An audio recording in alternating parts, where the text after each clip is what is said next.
我是大脸喵。最近有朋友问我如何制作类似这种的花纹。那这种花纹呢，经常会出现在盔甲或者一些装饰物上。这期的分享就是如何制作这类的花纹。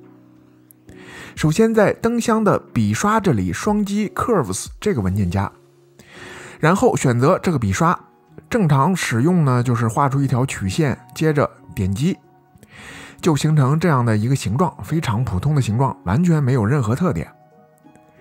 接着双击左侧这里，把笔刷菜单拖过来，按住 Shift 点击 Lazy Mouse， 点击曲线，点击曲线函数，点击曲线修改器，展开这4个子菜单，延迟半径变为30，就更容易画出比较规整的曲线。曲线步进变成 0.1， 缩小曲线线段的间距，这样形成的形状呢就更加的连贯。最关键的设置就是下面的这个曲线设置。先在中间加入一个控制点，拽到最上面，把最右边的点拉下来，形成这样一个中型曲线。接着在底下两边再加入2个点，让这个曲线呢更圆润一些。然后勾选上强度和大小，在模型上画出想要的曲线形状，按数字键6键可以平滑曲线，就相当于是点击这里的平滑按钮。下面曲线平滑度后面这里需要保持圈的状态，才能比较好的平滑曲线。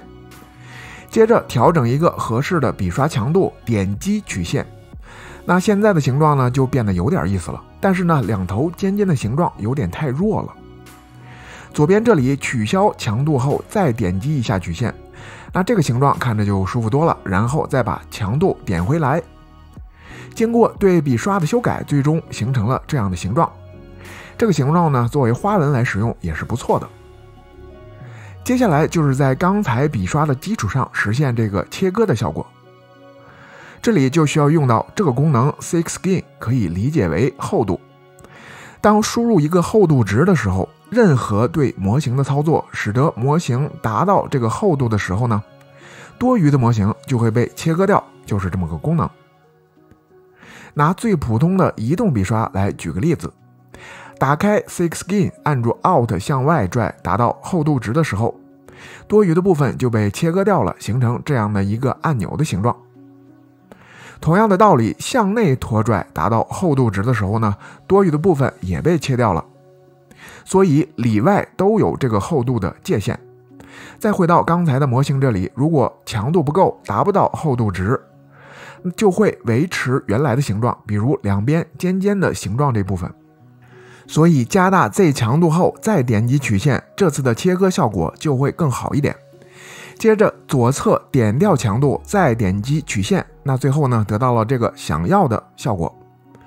那么同样的方法把 ZAdd 变成 ZSub， 就可以制作凹进去的效果。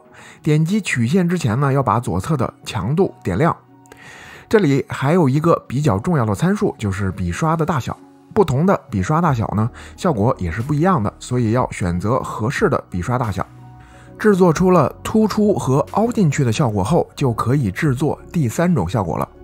先使用 ZAdd 模式，用刚才的方法制作突出的花纹。先不要取消这条曲线，点击左侧的快照。这个操作相当于保留当前的形状后，又复制了一条跟刚才一模一样的曲线。如果不点击快照呢，当把模式变成 ZSub 的时候，点击曲线就会把之前的形状替换掉。